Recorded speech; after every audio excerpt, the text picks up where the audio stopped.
Hello, everybody. Hi, if you're joining in. I'm just getting started, and my friend Sophie is gonna hop in here. Oh, there we go. Hold on.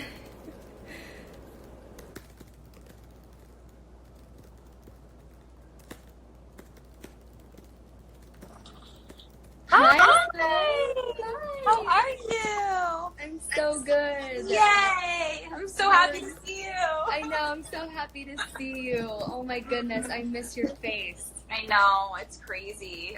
Alex is here staying with us, and she's like, remember when Mikkel came and stayed with us and we had no furniture and she slept on an air mattress? Like, yeah, that was like my gosh. Yes, such a fun story for everybody who's hopping in here. First of all, for everybody hopping in, say hi. Let us know where you're joining us from. So I'm in Nashville and Sophie's in LA. And here's a quick little fun backstory of how Sophie and I met. We met on Instagram, I think like 2013 or 2014. We're Instagram friends. And then I had the Nutrition Strip Cookbook Tour happening in LA, and I had never been to LA, and this was in 2016. And I knew that you lived there, and I was like, Sophie, like, do you have any places for, like, recommendations for me to get an Airbnb or a hotel or something? And you were like, no, girl, like, come stay with me. Yeah, we just moved in, and we have no furniture, but come stay with us. Yeah, and it was so magical. Like, Adi is amazing, and the kiddos are so great, and you were just... It was such a beautiful It was such a great way to really connect and get to know each other. Instead Yeah. of like, yeah, go stay over there and then I'll see you for lunch. Like, we got to really have that, like, our mornings together, and we'd have coffee together, and like, that's so important to getting to know someone and like who they really are, you know? Yeah, I know. I love that. And I haven't seen you like physically since like the Mind Body Green Revitalizer. Oh, Mind Body Green. So long ago, but yeah. It's just so great to connect. And I'm so glad we're doing this too, because for those of you who are in the Nutrition Strip community who might not know who Sophie is, for me, she and you are such an inspiration, because you're not only a small business owner like I am, but you're a mom of 3 now, and wife and friend and sister, community leader. Like, you're so inspiring for me in so many ways, because you're so mindful about what you're experiencing, what you're feeling, how you're practicing little small actions every day, from stress management to juggling the kids. Like, you really embody that. And I think that's such a beautiful thing for people to witness right now, especially with so many people working from home and like juggling so much. So yeah, I'm just excited to talk today about some mindful practices that you use yourself, but also for your family during this time. So I'm just happy to have you on board. And then for those of you who don't know me, my name is Mikkel. I'm in Nashville, Tennessee. I'm a registered dietitian nutritionist, and I basically help people eat mindfully and live a little bit more mindfully. So I'm really excited to chat about this. Yay! Yeah, we have people from all over: Dubai, Chicago, Germany, LA, Denmark, Canada, Chattanooga. Oh my gosh. Panama. Yeah, wow. I love it. Global community here. Yes. So yeah, Sophie, I would love to, I mean, I really don't have like a strict agenda here. We're just talking. But yeah, I mean, like, especially right now, how are you finding your practices shifting every day? Like mindful, whether it's mindful eating or like juggling the kids' schedule. I would love just to hear how you're handling it and give some tips. So, I mean, for me, I think the thing that's been helping the most is doing my own deep work, and deeper work than I would probably do on a daily basis, because of the current climate and how scary it is, and unsettling and ungrounding and unknown. To exist in that place within itself is stressful. So never mind my kids, never mind my, live-in partner, husband, never mind all the business things. Like, forget all that. Just to exist as a person right now in this world is stressful. So if you know that every day that your baseline is going to be that general unsettled feeling, that we don't have a choice. We don't know. We don't know when this will end. We don't know what's happening. We don't know. Things are changing every single moment. And that's okay. This is not to be like, upsetting your system more. This is just to say, I feel you. I am you. I am also on this roller coaster, and that in order to, for me personally, survive and thrive in this climate, in this energy, I have to step up my self-care practices. I have to step up my spiritual practices. I have to be connecting to my intuition even more than on a normal given day. And on top of it, when you throw in 3 kids, on top of it, all of my businesses and demands, and the desire to be a part of my community and to support during this time, I have to first fill up my own cup. So I've been really, I've been reading more. I've been going deeper into just being quiet, because I think that's really where we get those hits, those intuitive hits. That's when like the veil is just thinner to the other world, whatever you believe in. That is really, there's a pulse of, there is a knowing that everything is going to be okay, but it's underneath all the other stuff. So in order to get to that pulse of like, overall, our planet is going to be okay. Overall, when we look back, this will be a small snapshot. But to get to that place, you have to strip away all of the gunk, all of the distractions, all of the stuff, all of the news, all of the things that are telling us how we should feel, how we shouldn't feel. Embracing really how I feel in each moment. So getting quiet and then being like, this is how I feel right now. I'm feeling stressed. I'm feeling sad, mad, angry, happy, and not feeling guilty for being happy. Like just embracing my feeling in whatever it is and owning it, and then going from there. And, really keeping up with my self-care in terms of like eating well and keeping rituals. For me, keeping rituals is really important. So my morning superfood coffee, and like slowly sipping it and getting ready, even if it means putting on another pair of sweats, like a different pair of sweats from yesterday. Sweating, like I'm trying to get a workout in, even if it's a light workout every day, because I do, looking at it also from a different perspective and a different lens. Like, cool, if I were on vacation right now, how would I be treating myself? I would be reading more. I would be relaxing in the sun more. I'd be working out more. I'd be moving more and eating delicious meals with my family and slowing down and playing board games. So I keep saying, like, okay, if this were a vacation, how would I be treating myself and what would we be doing? And then coming from that perspective of, like, we don't know when this could end. In 3 days, this could be over. How do I want to remember this time? Yeah. Like if we were somewhere like I love, you hit on so many great points, ones that I'm experiencing as well. And I think the biggest thing too that I'm witnessing with clients, with our community, with our method members, like such great conversations around like how should I be doing XYZ? How should I be eating? And I'm like, well, it's great to have some frameworks, but at the same time, you just have to honor the fact that this is a unique chapter for all of us. And you do kind of have to take it day by day and really check in with yourself. And really own that fully. Like when you, like you were saying, like it's okay to feel happy, it's okay to feel sad or stressed one day, and then the other day feeling really creative and lit up and wanting to serve people. And I love that too. Like one of the things that I've said since day one, and it gets me through every single day, no matter what, is showing up for myself fully so that I can show up for others. You know, you and I both have I would say like a service type of position and purpose, right? We are here to serve other people and to guide people and to teach them.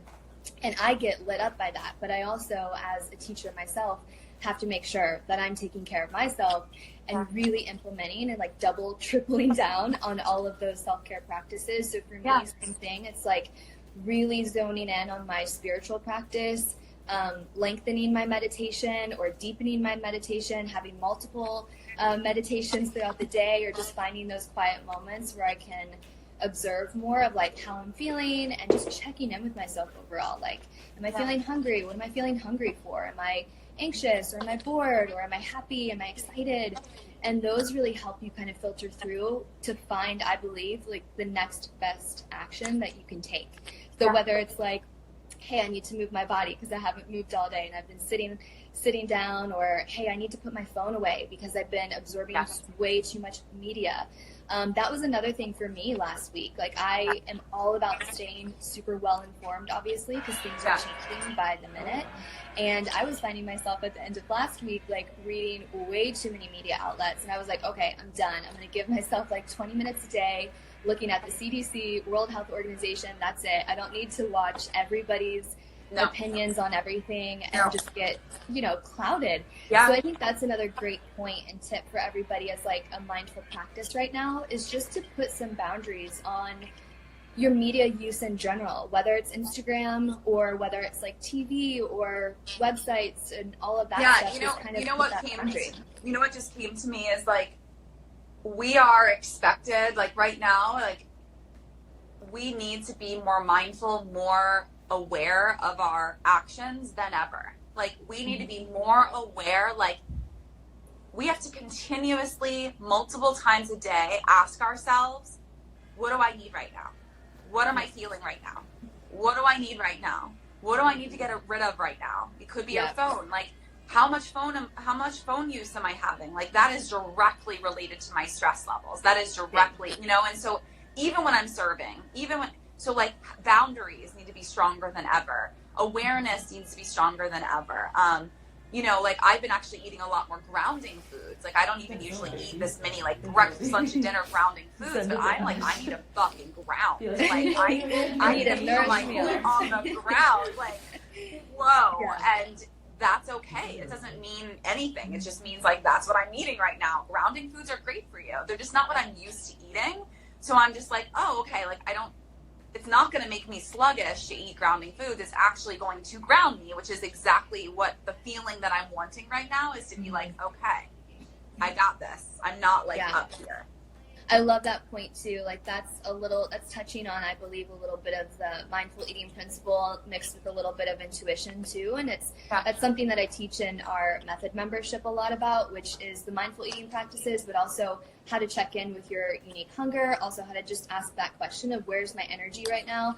And so for some people, like energy for them might mean tangible stamina, like physical energy, but I also like to play it in both ways because of my spiritual practice as well. Sometimes energy for me means, am I showing up fully? Am I feeling like grounded or light or airy or like all of those things? And so I think whatever way works for you to interpret that, like just check in with yourself every day. Like, hey, where am I at? How am I feeling? Where's my energy? How's my hunger levels? What does my body need? What does it want? And I know that's like, it might seem abstract for people who are on here right now, like, where do I start? But there are so many resources, and we're going to give you some more tips too. But that's like an entire section I teach about because it's so important. It's so vital. Yeah. And intuitive eating is what I teach. So it's like same idea. It's really just kind of figuring out what does my body need right now to feel satiated, to feel fueled, to feel energized? Like, what am I needing right now? And like knowing that can change every single day, and that it probably will. And like, this is not the time for, this is the way I eat breakfast. This is the way I eat lunch. That's not going to fly right now. You've got to be on your toes, super nimble, and like, what do I need right now? Go with the ebb and flow, just like water. And I actually want to call out one comment by Lindsay. Lindsay was saying, it's so hard sometimes, but so important to show up for yourself first. And yes, absolutely. It really is. It's hard for me sometimes to show up. I think also in my nature, I think it's really easy for me to actually serve other people prior to serving myself. So the way that, and I think that's also selfishly the reason why my mantra of like showing up for yourself fully before you serve others is so pertinent in my life, is because like I need to hear it all the time to make sure. Maybe it's like because I'm a Cancer too, aren't we like the nurturers of it? So, trying to practice that. And just knowing that, like, because I've heard like Cancers are thriving right now being at home, and I'm a Taurus, I'm a double Taurus, like that this is my dream. Like I'm trapped at home, like great. Like Tauruses love their home space, but like the reality is there are going to be pluses and minuses every single day, and struggles every single day. And there are going to be moments of like elation and goodness and like, wow, this is actually really not that bad. But like, it's hard. And it's hard for all of us, no matter what our makeup is, no matter if we're alone or with a family, no matter what, this is hard, and it's going to challenge relationships. It's going to challenge mostly your relationship with yourself. Like, I found myself yesterday just like going down. I was like, this is really hard. Like, we went out on a date to go get takeout. And it was the first time I'd been out in 3 weeks, and we ordered food online, and then we went and picked it up. I'm like, yeah, it'll be so fun. Yeah. And being out depressed me, like seeing the reality depressed me. And it's important. It's important for me to see the empty streets. It's important for me to like see everyone with their masks on. Like, it's important for me not to always block also, because I think I have a tendency of like, Absolutely. And it's not at all like a naive thing of everything's going to be okay. Just like, I actually know everything will be okay in the bigger picture. But I do also need to understand the intensity of the reality right now. So yesterday, feeling all of that, it just kind of like hit me and then made me feel really down. I was just like, man, this could be a long time like this, and we're going to be okay. But I had to like be in the sadness and in the gunk of it for a while and be sad and feel my feelings. And I think that every day, as long as we're honoring where we're at, whether it's good, bad, ugly, whatever it is, honoring it, journaling about it, crying about it, punching something about it, talking to a friend about it, expressing instead of allowing it to continuously just be stomped down into our bodies, making sure that it's getting out in some, creative way. Like, I'm teaching yoga every Sunday right now, and it's a virtual class. And it is a physical, it's called intuitive movement, but I'm like teaching stress relieving practices. We're tapping, we're shaking, we're like doing it all, because that's what the world needs right now, is to fully release so that you can come back to yourself. Mm-hmm. I love that. And speaking of some of those, because you mentioned some practices that you're doing right now, I love your yoga classes on Sunday. That's amazing. Is it on live? It's called Live Kick. Okay. Live Kick Studio, and you can just find my name under teachers. It's every Sunday at 9:30 in April. Awesome. Mm-hmm. But you also mentioned like journaling, expressing yourself, communicating. I love all of these, because these are all individual, like mindful based practices that we can do to be really aware of how we're feeling, honoring how we're feeling, and then taking that next best action. So I'm a huge fan of journaling. I try to do it after my morning meditation. It's part of my morning routine, whether it's like a whole page, whether it's like several pages, whatever it is. I also teach this like super easy, straightforward 2Q daily practice. So it's 2 questions of like, how do I want to feel today? And what's one thing I can do to practice today that's going to actually help me feel that way? It's like really straightforward and simple. So today, when I was doing it, I was like, I want to feel creative today, because I've had like some creative energy this week, like been filming a lot of new videos for my Method membership and like photos, just having fun. Yeah. And so today I was like, okay, I'm going to edit all these photos and just blast some music, have some mini dance parties, because it's just what I needed today. Yeah. And it was such a great check-in. So like, again, for those of you who are looking for more mindful practices or just things to do to like process what you're going through, and also to figure out like what you actually want to do with your mind, your body, your heart, your soul, journal it out, move your body, like do some yoga, take some walks if you can safely.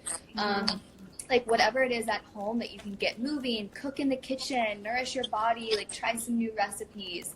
And you don't have to do all of these things at the same time or overnight. Just pick one little thing, and that's good enough, especially right now when you're just experimenting with things.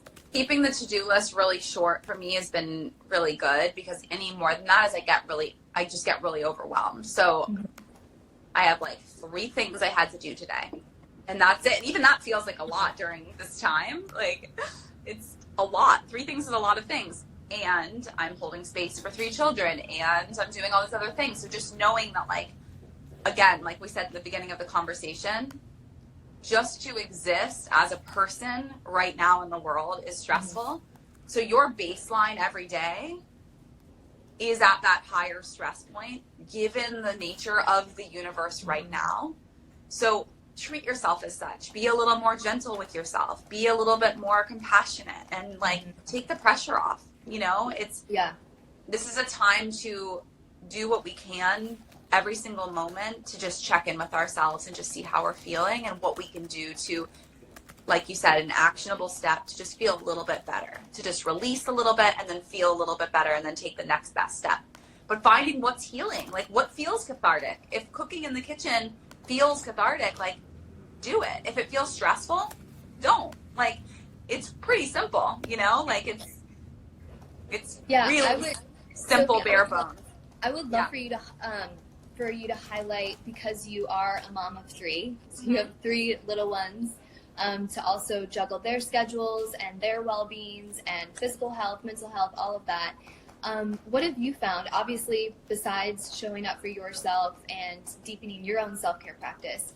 What have been some like tips or pointers for fellow moms or dads, or aunts or uncles or caretakers out there who are like, I just don't know how to manage both. I don't know how to take care of myself and then also take care of them. Like, do you have some tips or advice? Totally. So yeah, the very first thing is just figuring out what you need, filling up your own cup so that you can fully take care of theirs. Again, just like keeping your own to-do list short, keeping theirs short. Like, one of my best friends in the world has 4 kids and she homeschools, and she's like, this is different. The environment, this is not normal homeschooling, like for us. And, you know, she's a Capricorn, she's a go-getter, she's like doing it all. And she's not right now. She's like, no, it's a different energy now. So taking the pressure off of like needing to do it all. Your kids don't need to go back and remember this time as like the time I got all my work done. Like that's not what they need to remember this as.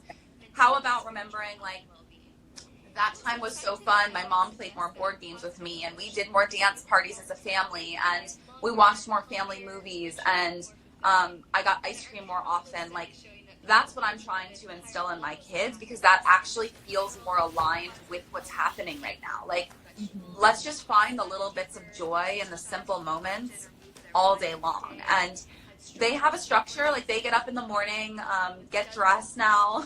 For the first week or so, they were just like in their pajamas. Yeah. And now they get dressed, they brush teeth, they have breakfast, they go for a walk and get some movement in, just a short little walk. And then they come home and they both start school at 9, 3 days a week with my older, and then every day, 5 days a week with our younger, and they go on a Zoom call with their teacher. And so that really helps, because like for about an hour, 9 to 10-ish, they're on with their other students in the class, you know, to see like 27 little faces is so cute. So sweet. And it's really important for them. And that is consistency. So every day, whether or not they have class or not, they're doing schoolwork then. And then they go outside again and play, and then they come back and do a little bit more work, and then we're done for the day. So I keep schoolwork to a minimum, but they're still doing enough.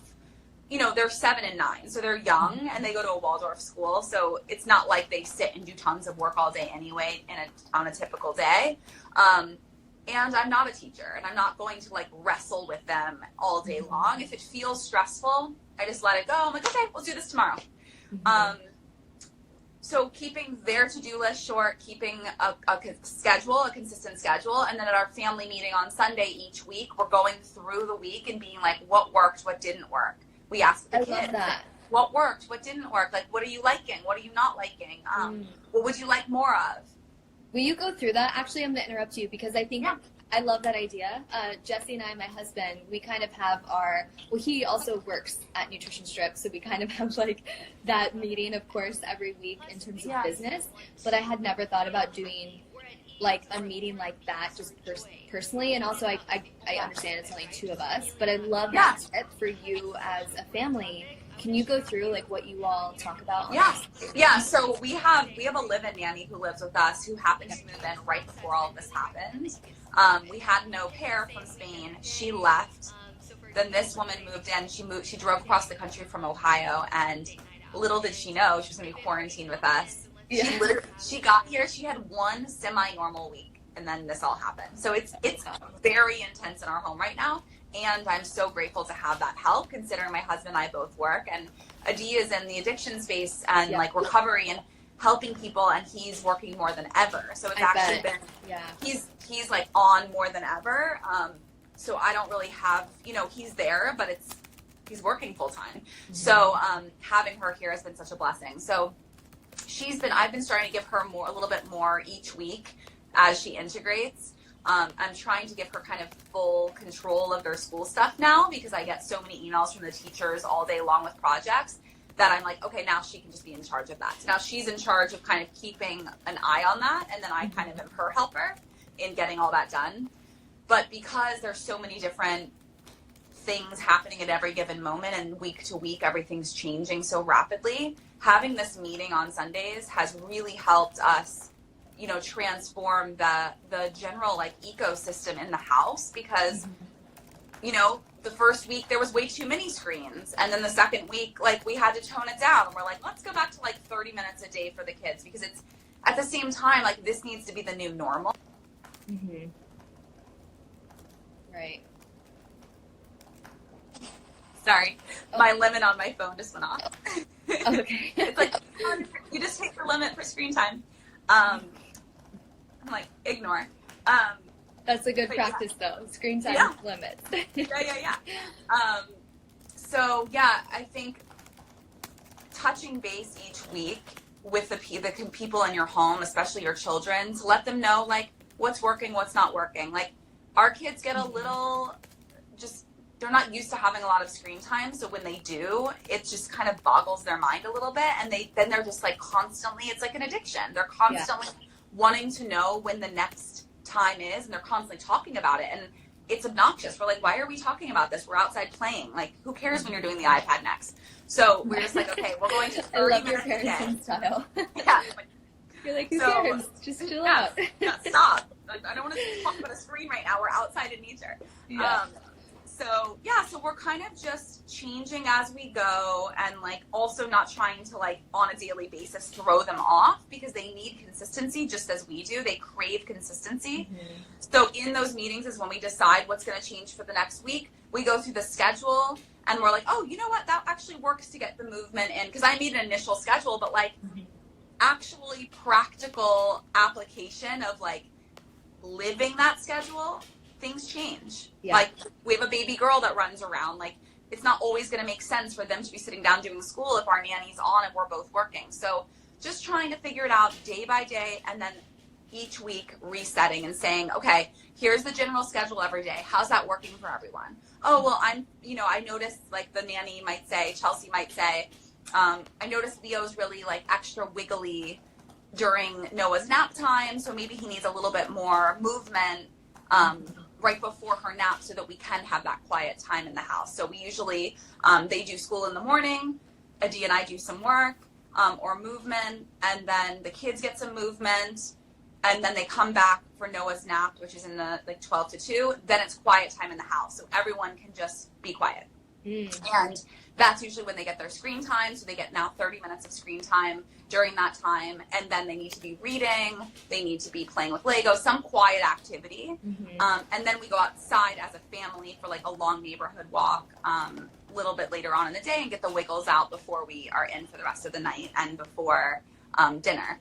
So, yeah, I mean, we're like running a relatively tight ship with also having some looseness, you know, with also being like some days it's just not going to flow like that, and having some flexibility. I love that idea, and I think so many of us are hearing the word routine, and to have some structure, like a flexible structure for all of us, no matter if you're a family at home or you're single or you're a duo, whatever it is. I think that some level of structure, some level of routine that you can build into your, not only your week, but your day-to-day is so helpful. So I love the fact that you're doing that, and then also reflecting with your family, like, hey, what worked, what didn't work?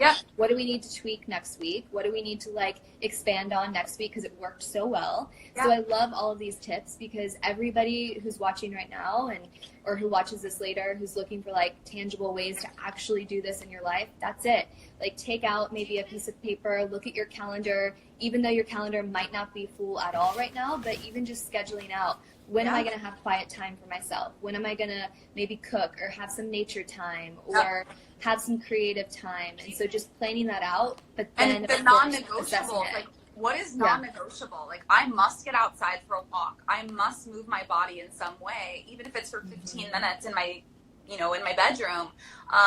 my spiritual practice. I want to learn something new, you know, during this time. So I've been teaching myself tarot cards. Like, okay, what am I going to read about that? What am I going to practice? You can't just like magically make things appear. You have to do them. So making a list every day of the things that you want, like, you know, and it's interesting, like, as we were just talking about this, it seems like the schedule that now we're kind of coming to is very similar to their normal life schedule. It's just that usually they go off to school. So like, even, you know, yesterday I was like, the kids are going to bed too late. Like, we're treating this as a vacation in some ways when we shouldn't. They can't go to bed late. My kids can't go to bed at 9:30 every night. They just, because they wake up at the same time regardless. So it's not like they're getting more sleep. They're getting less sleep, and then they're more irritated and moody and understandable. And that probably makes you a little bit more irritated and moody, and it's like this cascade. So, and it's not a coincidence that they were more moody yesterday and I didn't have a great day. Like, what they could have been feeding off me, I might have been feeding off them. Regardless, they're not getting enough sleep, which is forcing me to not get enough alone time, because by the time now they're going to sleep, I'm like, oh, now I have to go to sleep. Like, and usually I'm used to like 2 hours of getting, they usually are in bed by 8, and then I have 2 hours to myself to just like feel myself. So, you know, these little things, these little tweaks are unique to you, your family, yourself. What do you need, you know? And like the days that I don't go for a walk in the morning, for example, I feel a little more irritated. The days that I'm not getting enough water, I don't feel great. I feel like I get a headache. I reach for caffeine or sugar. Like, just noticing ourselves more. What is coming up? What am I feeling? And what can I do about it? Yeah, I love that. Yeah, I think the biggest take home for everybody, that's like the biggest common thread you and I have been talking about too, is to, you know, have some routine as much as you can with a flexible eye, so that you can adjust it every single day after you check in with yourself and ask yourself, what do I need? What's the next best action I can take in this moment to feel that way, or to nourish my physical body, to nourish my mental health, emotional health, spiritual health, and just take that. And also, I think just the biggest thing, being really self-compassionate, like just being self-compassionate, being compassionate towards other people, and just know that you're doing your best, and that's okay, that's good enough. And kind of just like rolling with the punches a little bit, because you can't have a super strict schedule or rigid expectations on yourself right now. It's just about kind of going. It's not the time for that. It's not the time for that. It's rolling with the punches. Yeah. Well, let's open it up for a sec and just see if we have any questions come through. Let me scroll back on all of these comments here. Yeah, go ahead and leave questions, guys. We'll answer them now. Yes. Sarah Soda Sweetheart said, I so love both of your energies, so what I needed right in this moment. That's sweet. Thank you. Some Poppy Maven said, my son is also a Taurus and I'm a Cancer. We love being home. The best. Yeah, my husband's a Pisces and he's like so about it. Chilling. Just chilling. Okay, I don't see any questions come in yet. Let me still scroll up. Ooh, there's a lot of comments. Thanks for sharing. We got people from Turkey and Germany. People are hopping in. Yeah, UK. Yeah, let's see. Okay, let's see. How to combine mindful and intuitive eating. So this is a great question. I'll kind of start off. I think it's pretty easy in a nutshell, but the difference, or let me first start off with the difference between mindful eating and intuitive eating.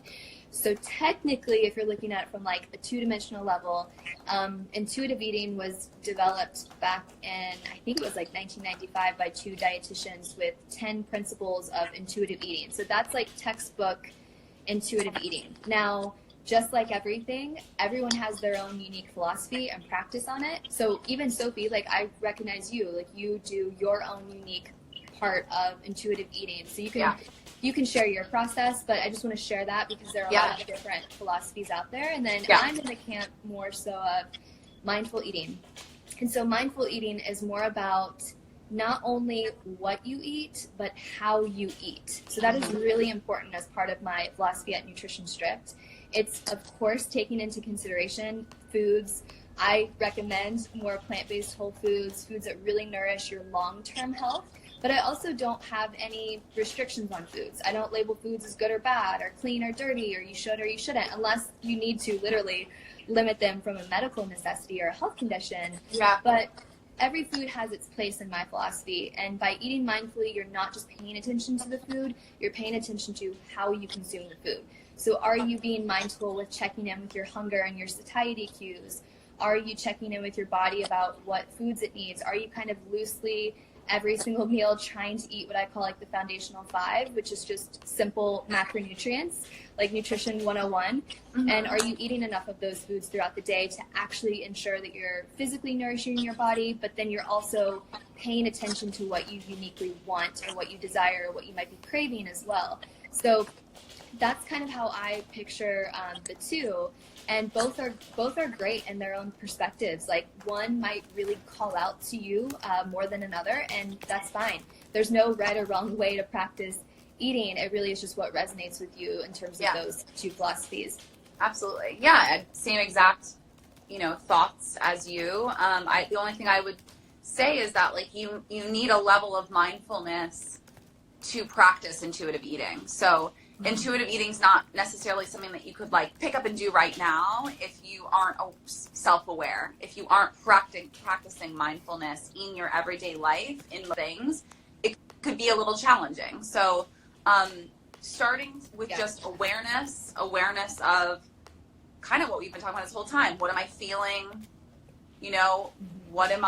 What would feel good in this moment? Okay, I'm feeling a little hungry and a little low energy. Okay, so what did I eat earlier? What am I planning on eating later?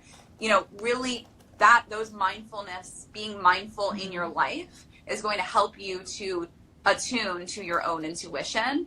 And the more that you are intuitive in your life, the more like a tool it'll be sharpened. So the more that you decide to use your intuition in your friendships or your relationships or your intuitive movements in your life, like how are you moving? How are you working out? Is it coming from an intuitive place of what you need to work inward on as also work out? So we say work out, but it's also work in. Yeah. What kind of workouts are serving you so you can also work in? So they play into each other. You can become more intuitive without ever touching your food and dealing with that category. Being more intuitive in your life will help you then to hone those skills and learn how to be more intuitive with your choices with how you eat. Mm-hmm. Yeah, and how you nourish your body, what foods you want to put on your plate or not. Yeah, and I had a question come in here. What is the 5? So the foundational 5 are all of your macronutrients. So it's like what I call nutrition science 101, the basics, but it's your starchy carbohydrates, like think of potatoes, bread, pasta, beans a little bit. Beans are both kind of a starchy carbohydrate and a protein. And then you have your non-starchy carbohydrates, which are your dark leafy green veggies, your cucumbers, your bell peppers. Then you have healthy fats, you have proteins, both plant-based and animal-based proteins. And then my 5th thing, which is really important, is what I call like the flavor factor. It's the enjoyment. It's like the vibrancy of your meal. It's herbs, spices, condiments, sauces, things that like take it to the next level of just really enjoying your food, because that's so important. And this is something that I also teach, that I just want to stress about, mindful eating or intuitive eating or just how to eat in general and nourish your body. It's, you want to honor the fact that you like certain foods and you dislike certain foods, and that's okay. And they could be healthy or they can, not promote long-term health. It doesn't matter. It's like you really have to hone in on what works for you uniquely from your physical body, but also from what you like. So having that flavor factor is really important. And then also knowing that food isn't just for nourishment on a cellular level. Like, absolutely, we need food as human beings to physically nourish our body. But in addition, it is also there to connect, to explore different cultures, to experience your traditions, your connection with family and friends and enjoyment. And so it's also really important that throughout this whole time, when a lot of us are cooking more and we're at home, some levels of stress around eating actually might occur more than normal because we're so at home and we're cooking and we're like basically eating all of our meals at home. But just remember that food plays many roles in our lives, and it's okay to honor all of those different pillars that it plays. That's a really, really big part of my puzzle, I like to say. Yeah, I love that. Okay, well, let me just go over here really quick just to check for any last questions. I don't really see any about. Right. I think it's really important, like what you said, earlier, and this is something that I repeat a lot, but like needs to be said over and over again, and we all need to be reminded, is like, there is no food is inherently good or bad. It's just not. And during this time, when you're home a lot, like, let's look at the experience of eating as a whole with a joyful perspective, just like a playfulness, a curiosity, and trying to remove the judgment or things just being good or bad, because they're not. It's just where we're at right now, and we're all taking it moment by moment. And the food can serve as medicine right now. Like, it can really be a thing that like is healing you, and from a cellular level to an emotional level to a spiritual level. Like, put on some great music while you're preparing food. Let it be a spiritual experience. And then that is the energy that you will be consuming. Like, if you're coming at it with that playful, curious, childlike, my kids help me in the kitchen, and like we make a big mess, and it's all good. We got nowhere to go. Like, we'll clean it up, Yeah. And it's just a matter of kind of giving into it. And if you're worried about gaining weight, like, just know it's all good. It's all the ebb and flow, and we are home more. Summer is coming. Whether we like it or not, summer is coming, and it's going to be warmer outside, and we're going to want to be outdoors more, and we're going to, it's all seasons of life, and just embracing this season of life is exactly as what it is, and knowing that you're going to be just fine. We're all going to be just fine. Yeah, absolutely. Yeah, and I think one final thing that I would, because I love giving people even more takeaways. I feel like we've given so many great actionable steps for everybody throughout this, so I hope that's helped everybody who's watching. But I also like to make it really simple. So if you're still like, oh my gosh, I'm really overwhelmed, I don't know what to do, I don't know how to take care of myself right now, or I'm feeling overwhelmed or frazzled with health in general, or with my wellness, or with my family's wellness, I like to think of like the 5 pillars of health, as in like the 5 really, really small things that you can do, and they could be such a simple task or a practice, but really just making sure that you're nourishing your body to your best ability. It does not need to be perfect, because that's not a goal here, but just trying to nourish your body as best as possible right now. Rest, so sleeping in if your body needs it, like resting out, chilling out.